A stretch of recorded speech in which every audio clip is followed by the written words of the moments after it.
Como fazer amigos e influenciar pessoas. Já leu? Eu sou a Natália Arzoni e nesse vídeo eu trouxe um resumo desse livro para que tu consiga lidar melhor com as pessoas e com isso viver melhor. Como fazer amigos e influenciar pessoas é um livro já bem antigo e é um clássico. Ele foi escrito por Dale Carnegie e segue sendo um clássico porque ele traz dicas ainda muito atuais sobre como lidar com gente. E isso vale das amizades, da família até os negócios. E não saber lidar com gente tem sido um problema bem atual, né? Ele traz algumas coisas que, quando a gente para pensar, são bem óbvias, mas é daquele óbvio que precisa ser dito.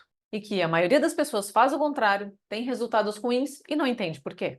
O livro é dividido em 4 partes, cada parte tem alguns princípios e cada um desses princípios traz várias histórias bem interessantes exemplificando cada um dos princípios. Mas como isso aqui é um resumo e os princípios são um pouco repetitivos e se complementam, eu vou tratar eles por blocos. A parte 1 do livro traz técnicas fundamentais para lidar com pessoas e são 3. 1. Não critique, não condene, não se queixe. 2. Aprecie honesta e sinceramente. 3. Desperte um forte desejo na outra pessoa. Tu gosta de estar perto de alguém que fala mal das outras pessoas, que vive criticando todo mundo, que vive te criticando? Ou tu prefere estar perto de quem te elogia, de quem fala coisas boas sobre ti, também na tua cara? Essa parte fala sobre isso, que quem critica vai acabar sendo criticado e que precisa ter caráter para conseguir ver a outra pessoa com outros olhos, para conseguir não criticar e encontrar coisas para elogiar no outro. Eu gostei muito de uma frase que tem nessa parte que é: o mal fiz uma vez e nisso sempre falam.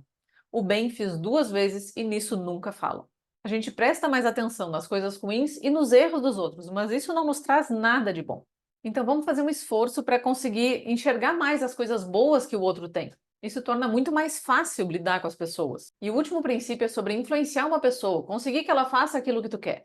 E para isso a gente precisa entender o que a outra pessoa pode querer com aquilo, o que ela ganha com aquilo. E um bom jeito para isso é falar sobre aquilo que a pessoa quer falar. É realmente entender o ponto de vista dela, entender as motivações para ela fazer o que ela faz. A gente só faz algo que a gente entende os benefícios para a gente. Então te pergunta o que aquela pessoa ganha fazendo isso que tu quer que ela faça. Te pergunta como é que tu pode fazer ela querer fazer aquilo por ela e para ela. A parte 2 são as 6 maneiras de fazer as pessoas gostarem de ti.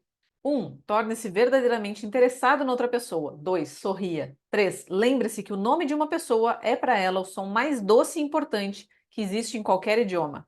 4. Seja um bom ouvinte. Incentive as pessoas a falarem sobre elas mesmas. 5. Fale de coisas que interessem a outra pessoa. 6. Faça a outra pessoa sentir-se importante e faça-o com sinceridade. Aqui está falando sobre ouvir mais do que falar, sobre falar o nome da pessoa durante a conversa, já que o nome para a gente é muito importante, e para nunca, sob hipótese alguma, errar o nome da pessoa.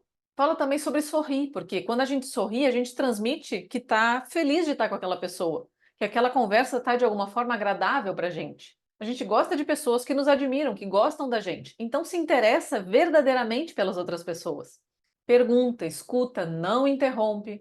Fala sobre aquilo que a outra pessoa quer falar. Tudo isso faz com que a pessoa se sinta mais importante e goste mais de ti. E claro, não adianta fazer isso com fingimento, com bajulação, precisa ser de verdade. A gente sabe quando o outro está gostando da conversa e quando ela está só fingindo. Então, de verdade te interessa nas conversas, põe o teu ego um pouco no banco de trás e escuta o que o outro tem a falar.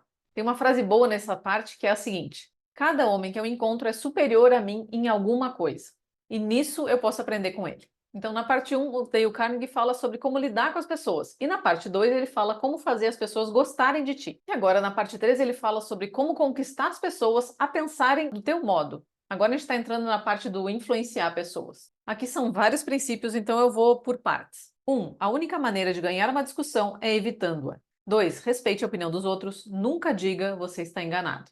3. Se estiver errado, reconheça o seu erro rápida e enfaticamente. Mostrar que o outro está errado não faz tu ganhar absolutamente nada. É um golpe contra a inteligência da outra pessoa e ela vai ter que se defender. Então, mesmo que a pessoa tivesse realmente errada, ela não vai poder mais admitir isso. Tu pode até ganhar a discussão, mas tu não vai convencer o outro de nada. Então, a melhor forma de ganhar uma discussão é evitando participar dela, é saindo dela. A dica que ele dá no caso de uma divergência é tu admitir que tu pode estar errado e que tu quer a ajuda do outro para entender se tu está errado, no que tu está errado. É pedir ajuda para analisar junto. Dessa forma, tu vai ter realmente uma conversa e realmente um consegue entender o ponto de vista do outro para conseguir chegar numa conclusão. A única certeza é que começar dizendo que o outro está errado, já perdeu, simples assim. E se tu tiver errado, já começa se desculpando e se criticando por esse erro. Isso costuma fazer o outro diminuir aquele erro, dizer que não é tão grave assim, calma, não precisa se criticar tanto. Então, se tu errou, admite rápido, pede desculpa, se critica, para não dar tempo do outro te criticar. Tu te critica primeiro. Princípio 4. Comece de maneira amigável. 5. Consiga que a outra pessoa diga sim, sim, imediatamente. Se tu já for meio brabo, meio armado para a conversa, o outro já vai se armar também, vocês não vão chegar a nenhuma conclusão.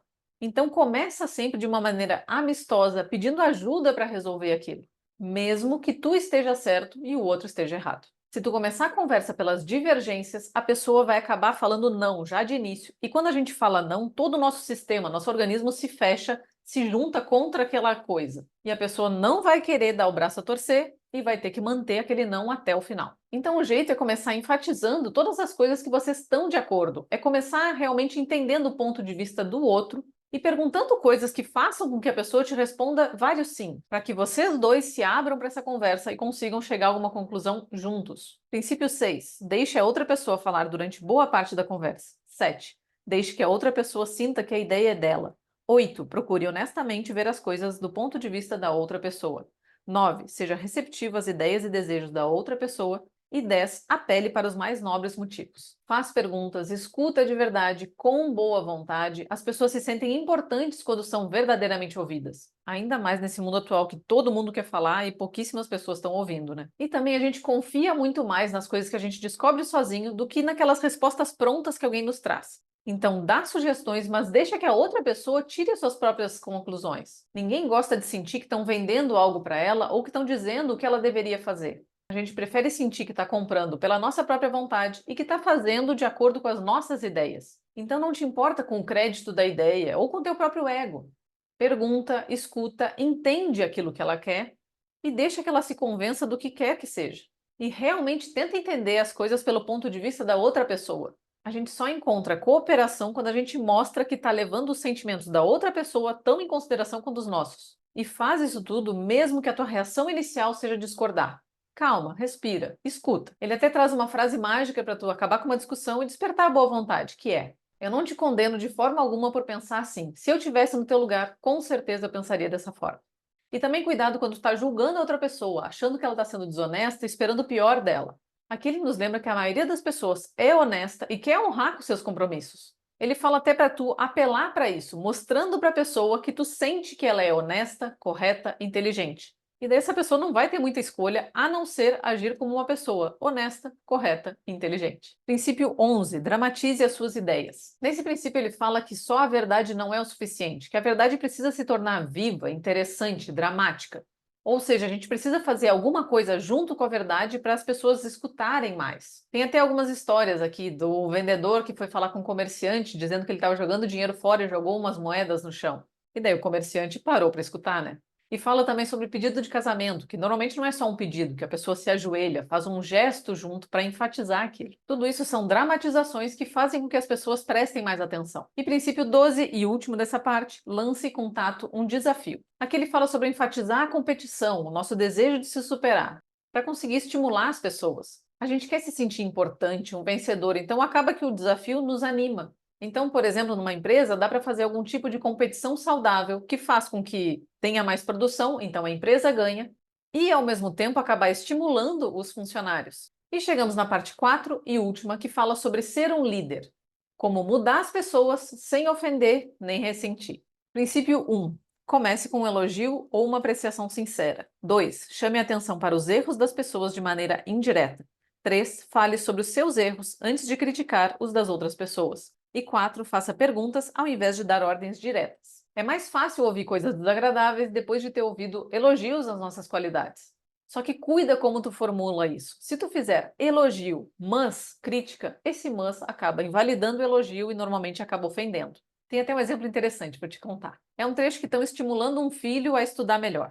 Sentimos orgulho de você, Johnny, por ter aumentado suas notas nesse período letivo. Mas, se tivesse pegado firme em álgebra, os resultados teriam sido bem melhores. Invalidou o elogio, né? A gente precisa fazer a crítica fazendo elogio e crítica, sendo que essa crítica precisa ser meio ajustada para ser como uma melhora. Por exemplo, sentimos orgulho de você, Johnny, por ter aumentado suas notas nesse período letivo. E, se der continuidade aos mesmos esforços no próximo ano, sua nota em álgebra poderá subir como as outras. Olha a diferença que isso faz, né? E também, se tu começar admitindo os teus erros, mostrando para a pessoa que tu também não é infalível, isso acaba acalmando a conversa, dando espaço para uma conversa melhor. E, sempre que possível, em vez de dar ordens, faz sugestões e faz perguntas. Porque isso dá a oportunidade da pessoa fazer por ela mesma, estimula a criatividade. E faz com que ela queira cooperar em vez de ficar ressentida. Princípio 5. Evite envergonhar as outras pessoas. Permita que a pessoa salve o seu próprio prestígio. 6. Elogie o menor progresso e elogie todo o progresso. E 7. Proporcione a outra pessoa uma boa reputação para ela zelar. Mesmo que outra pessoa esteja errada, nunca aponta esse erro, nunca envergonha ela. Vai pelas beiradas, deixa que ela perceba o erro e admita isso. Isso se conecta muito com lá a parte 3, princípio 3, que fala: se estiver errado, admita prontamente. Dá a oportunidade para a pessoa perceber o erro e admitir rápido, para salvar o próprio prestígio. E mais uma coisa, elogiar custa R$ 0 e acaba inspirando a pessoa a melhorar. Então vamos reforçar as coisas boas para que elas cresçam e para que as más acabem atrofiando por falta de atenção. Mas elogios específicos e sinceros, nada de bajulação. E elogia também o que tu quer que a pessoa melhore, como se ela já tivesse melhorado. Isso estimula a pessoa a zelar por essa reputação que está sendo construída e faça ela realmente conseguir aquilo. E os últimos dois, princípio 8, empregue o incentivo, torne o erro fácil de ser corrigido. E 9, faça a outra pessoa sentir-se feliz realizando aquilo que você sugere. Pensa num professor que tu teve que vivia criticando tudo e todos. E pensa num professor que tu teve que elogiava todo mundo, que sempre dizia que a pessoa conseguia, que estimulava a pessoa a ir atrás daquilo. Qual desses tem mais resultado? O que critica, desanima, destrói. O que elogia e incentiva acaba gerando esperança e faz com que a pessoa vá atrás de conseguir aquilo. Então, seja aquele que elogia e incentiva. E por último, mas não menos importante, entende os benefícios para outra pessoa quando tu for dizer para ela fazer alguma coisa. E sempre diz de uma forma que ela entenda os benefícios para ela. Isso aumenta muito as chances dela fazer aquilo e ainda fazer de bom humor, porque ela entendeu o que ela ganha. E esse foi o resumo do livro Como Fazer Amigos e Influenciar Pessoas, do Dale Carnegie. Como eu disse no começo, não é um livro muito uau, que grande novidade. É cheio de coisas óbvias, mas que a gente dificilmente para conseguir analisar. Mas se tu quer ter melhores relações, desde a tua família, os teus amigos, até melhores relações de trabalho, esse livro traz dicas ótimas para tu colocar o teu ego em segundo lugar e ser mais agradável com as outras pessoas, de forma que as pessoas gostem mais de ti, que tu consiga formular as mesmas coisas que tu precisa de uma forma que o outro entenda o benefício para ele. O que a gente está fazendo aqui é mudar os resultados porque muda a forma como pede, como se relaciona. E me conta, que outro livro tu gostaria que eu resumisse ou falasse mais a respeito? Me conta nos comentários. E se tu gostou desse vídeo, não esquece de deixar teu like, te inscrever no canal e até a próxima. E o meu condomínio escolheu exatamente hoje para cortar a grama. Espero que eles continuem lá do outro lado e não me atrapalhem. Quando a gente para pensar, são bem óbvias, mas que a gente... Ai, tava indo certinho, por que que eu errei?